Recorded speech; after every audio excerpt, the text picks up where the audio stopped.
Қалайсыздар қыздар, апалар, сөмкелеріңіз қалай шығып жатыр?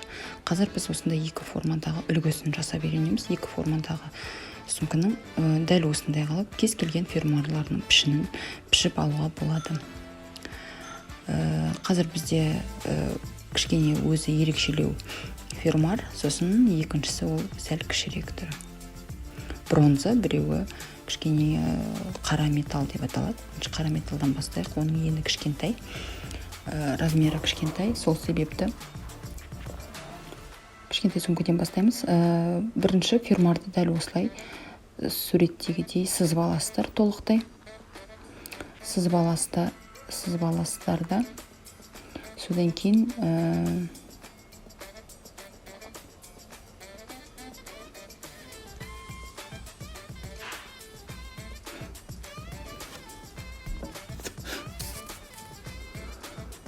толық сызып аласыздар. Ең бастысы дәл сол фермуардың размерімен бірдей сызып алыңыздар. Осындай біріктіресіздер де енді осыдан кейін осының ортасын табамыз.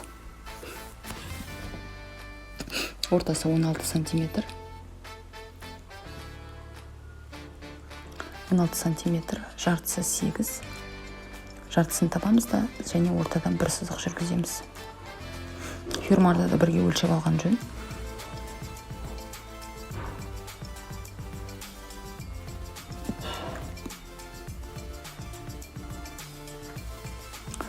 Мен өзім бірінші пішін жасаған кезде көп өлшеймін.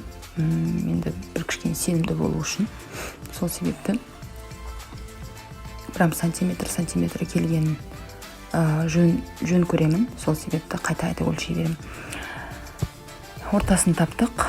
Ортасын тапқаннан кейін енді фермуарымызды қойып тұрып, фермуарымызға жаңағы сабын, мен сабын алдым қазіргіде.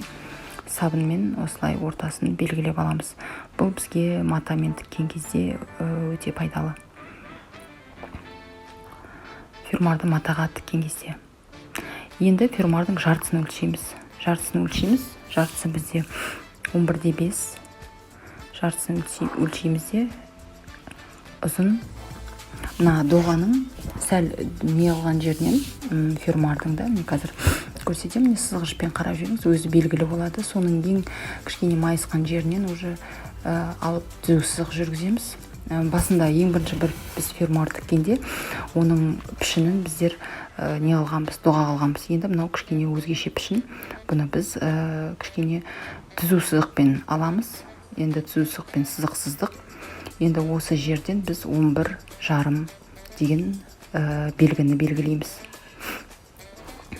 11/5 деген белгіні белгілейміз.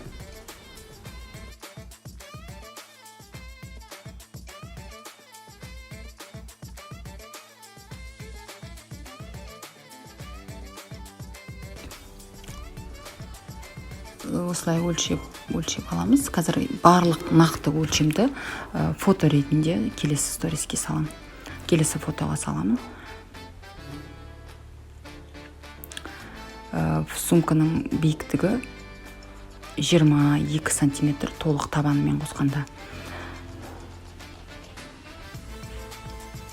Мына жағымен бірінші түзу сызық белгілеп көреміз. Фермуардың бір қапталын белгілейміз, өйткені бір жаққа істеп алсақ қиып алу оңай болады. Екі жақтан істейтін болсақ, онда сізге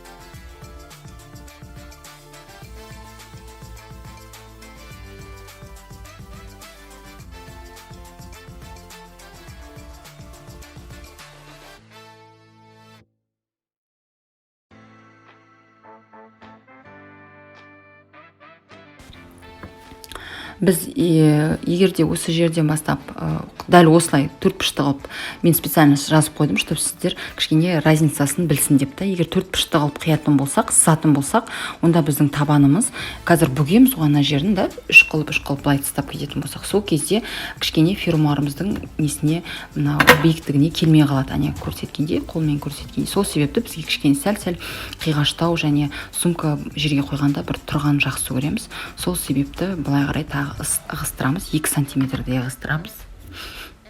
2 сантиметр ығыстырдық. Енді жоғарыдағы белгімен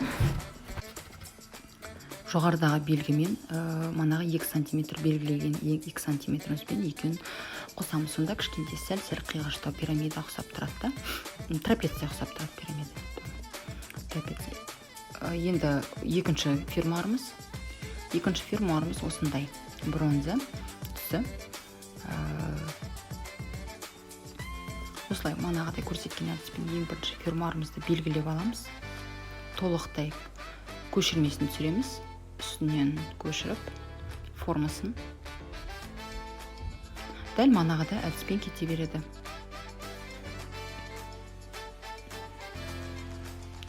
Қалған несін, нақты размерлерін қазір келесі стористе, келесі фотоға саламын.